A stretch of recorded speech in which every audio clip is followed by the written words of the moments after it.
ओना आए सुबह से ही बारिश के मौसम हो गया है, लेकिन अगर भइयो जाए तो कोनो दिक्कत नहीं, कने अपने सब आनंद लेते रहबे तो निक लागते। कने एक बेर चाप दोनों हाथ उठा लिया भगवती के, दोनों हाथ उठा के बोले सिरवाली मैया की, बोलेगा नाथ महादेव की, बाबा भोलेनाथ की जय हो, कृष्ण कन्हैया लाल की जय हो। अरे दरबार में सुंदर से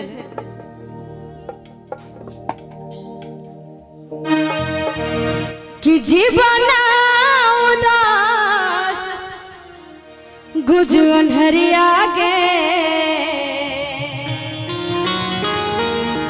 कि जीवन उदास गुज अनहरिया के। हम चाप कने जब इतने मेहनत करके सब गोटे बैसल छी तो कनी मीठ मीठ ताली होबाक चाहिए। कने हो सब दोनों हाथ उठा के और ताली बजा के आनंद लेते सब गोटे, आओ सब ताली के साथ। जिंदगी इजोर हो गेले जकरा तू तकले मेरे नजरिया के, जकरा तू तकले मेरे नजरिया के, जिंदगी इजोर हो गेले जीवन उदास गुज अनहरिया के, जीवन उदास गुज अनहरिया के, एक पल में भोर हो गेले जकरा तू तकले मेरे नजरिया के, जिंदगी जोर हो गेले। क्या बात जय हो।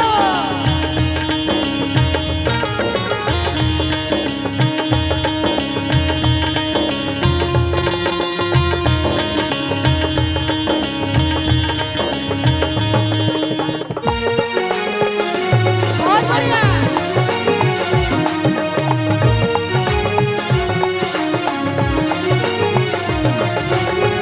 मन विश्वास आस लो एलो कियो ने एहन जे उदास भ गेलो,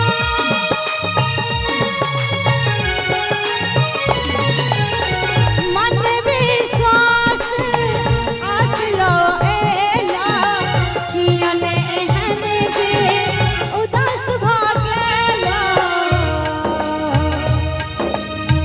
दुनिया में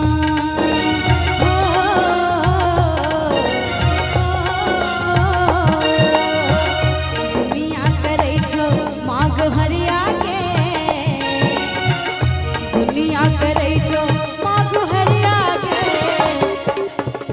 आ जो नीक लागे त कनी ताली बजा के सब गोटे कि दुनिया करे छो माग हरिया के, आ ताली बजा के जिंदगी इधर हो गेले जकरा तू तकले मेरे नजरिया के, जिंदगी जोर हो गेले।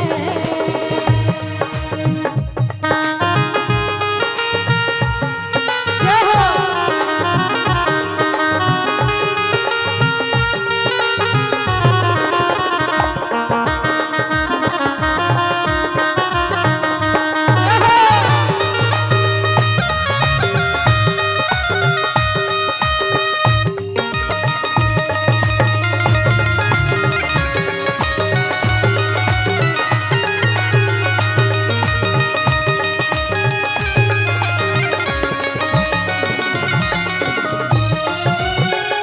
लाख कपूत शरण जे आयल, ममता सागर पाप धोयल।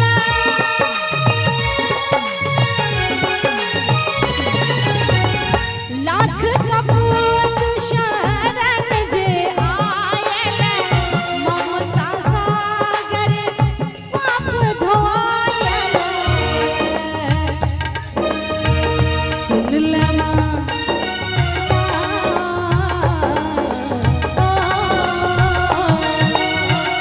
सुन लेना सब हक रजिया के,